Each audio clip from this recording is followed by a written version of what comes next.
may share ulit ako sa inyong video. Ito ay regarding sa reverse parking. Ayan. Sa part na to, ayan, diyan tayo magpa-park. So tamang-tama may aalis.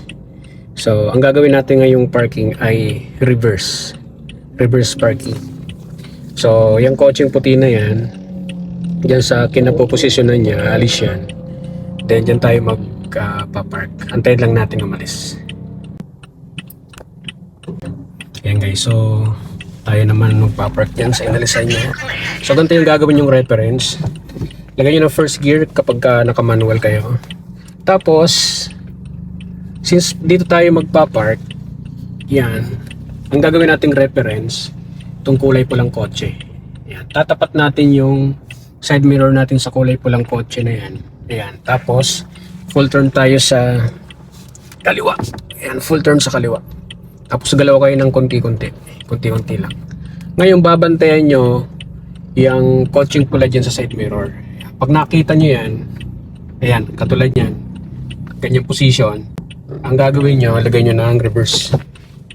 Tapos full sa right steering wheel. Tapos galaw kayo ng dahan-dahan, unti-unti lang ang galaw. Ayan. Kung may camera kayo, mas maganda makikita nyo dito. Tapos wag nyo kakalimutan, bantayan nyo sa kaliwang mirror at saka sa right. Dapat may makikita kayong space dyan. Ganon din dito. Yan. Unti-unti lang ang galaw. Mahalaga, dapat dahan-dahan lang. Hintayin nyo lang na pumasok yung sasakyan ng diretso. Ayan. So ito doon yung manibela. Pag may kunting tira pa, todo nyo na, full turn nyo na. Tapos galaw lang kayo ng dahan-dahan. Then pag diretso na yung kotse, gagawin nyo, tuwid nyo manibela. Ayan. Ngayon kung may maatrasan pa kayo, atras pa kayo, katulad yun, may space pa ng konti. Atras pa tayo ng konti. Yan, kunti lang. Okay, o, sagad na. So neutral, then engage ng handbrake, then